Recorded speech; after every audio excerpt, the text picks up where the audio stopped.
नमस्कार। आज हम एक ऐसे केस को समझने जा रहे हैं जिसने भारत में हमारे मौलिक अधिकारों की परिभाषा को हमेशा हमेशा के लिए बदल दिया। जरा सोचिए, क्या सरकार बिना कोई भी वजह बताए किसी का पासपोर्ट जब्त कर सकती है और उन्हें देश छोड़ने से रोक सकती है? ये कोई काल्पनिक सवाल नहीं है, बल्कि ये उस एक कानूनी मामले की जड़ था जिसने भारत में मौलिक अधिकारों को एक नई दिशा दी। तो चलिए इस कहानी को करीब से देखते हैं।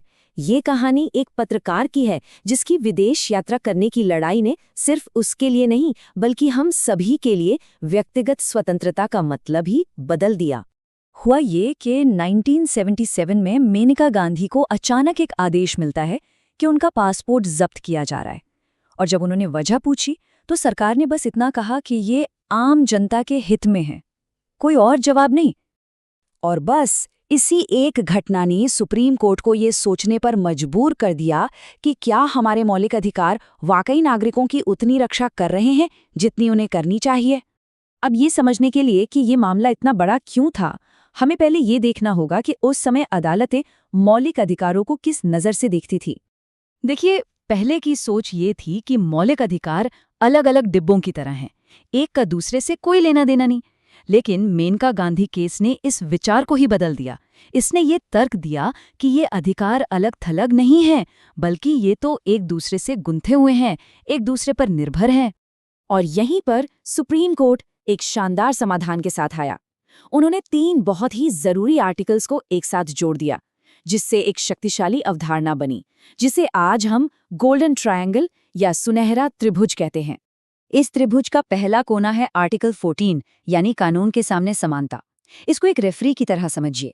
रेफरी के लिए खेल के नियम सबके लिए बराबर होते हैं, वो किसी एक टीम का पक्ष नहीं ले सकता। आर्टिकल 14 यही सुनिश्चित करता है। दूसरा कोना है आर्टिकल 19। ये हमें बोलने की, कहीं भी आने जाने की और अपनी पसंद का काम करने की आज़ादी देता है। ये हमारी रोज़मर्रा की जिंदगी की एक तरह से नींव है। और तीसरा और शायद सबसे जरूरी कोना है आर्टिकल 21, जीवन और व्यक्तिगत स्वतंत्रता का अधिकार। और अदालत ने यहाँ साफ किया कि इसका मतलब सिर्फ जिंदा रहना नहीं है, बल्कि सम्मान और गरिमा के साथ जीना है, एक ऐसा जीवन जो जीने लायक हो। तो इस केस का सबसे बड़ा ब्रेक थ्रू यही था। अदालत ने ये समझा कि ये 3 अधिकार अलग अलग नहीं हैं, बल्कि ये मिलकर एक मजबूत ढाल बनाते हैं जो हमारी रक्षा करती है। तो इसका असल में मतलब क्या हुआ? चलिए देखते हैं कि कैसे इस गोल्डन ट्रायंगल ने सरकार के किसी भी एक्शन को परखने का एक नया पैमाना तय किया। इस फैसले का पूरा सार बस इसी एक लाइन में है और इसने सब कुछ बदल कर रख दिया। आसान शब्दों में कहें तो अब सरकार सिर्फ ये कहकर नहीं बच सकती कि हमने तो नियम का पालन किया। अब सवाल ये भी था कि क्या वो नियम खुद फेयर, जस्ट और रीजनेबल है। और इस नई निष्पक्षता की कसौटी का एक बहुत जरूरी हिस्सा था प्राकृतिक न्याय का सिद्धांत, यानी हर किसी को अपनी बात रखने का, अपना पक्ष रखने का मौका मिलना ही चाहिए, आपकी आवाज सुनी जानी चाहिए। तो जैसा हमने कहा, ये मामला सिर्फ एक पासपोर्ट का नहीं था। इस फैसले का असर इतना गहरा और दूर तक गया कि ये आज भी हमारी रोजमर्रा की जिंदगी की हिफाजत करता है। गरिमा के साथ जीवन के इस नई और व्यापक समझ ने कई और अधिकारों के दरवाजे खोल दिए, जैसे कि right to livelihood, right to privacy और यहाँ तक कि राइट टू स्लीप भी। और इस फैसले का असर हम बाद के कई बड़े मामलों में भी देख सकते हैं, चाहे वो आजीविका का अधिकार हो या फिर निजता का अधिकार। इन सब की नींव कहीं न कहीं मेनका गांधी केस में ही रखी गई थी।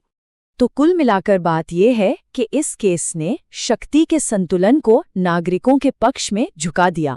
अब सरकार की किसी भी कार्रवाई को जो हमारी आज़ादी को कम करती है, उसे निष्पक्षता की कसौटी पर खरा उतरना होगा। तो ये सुनहरा त्रिभुज ये पक्का करता है कि समानता, स्वतंत्रता और गरिमापूर्ण जीवन ये सिर्फ किताबी बातें ना रहें, बल्कि एक साथ मिलकर हमारी हकीकत बने। और जैसे जैसे हमारा समाज बदल रहा है, ये ऐतिहासिक फैसला हमें एक जरूरी सवाल के साथ छोड़ जाता है। आने वाले कल में गरिमा के साथ जीवन का मतलब क्या होगा और उसकी रक्षा के लिए हमें और किन अधिकारों की जरूरत पड़ेगी।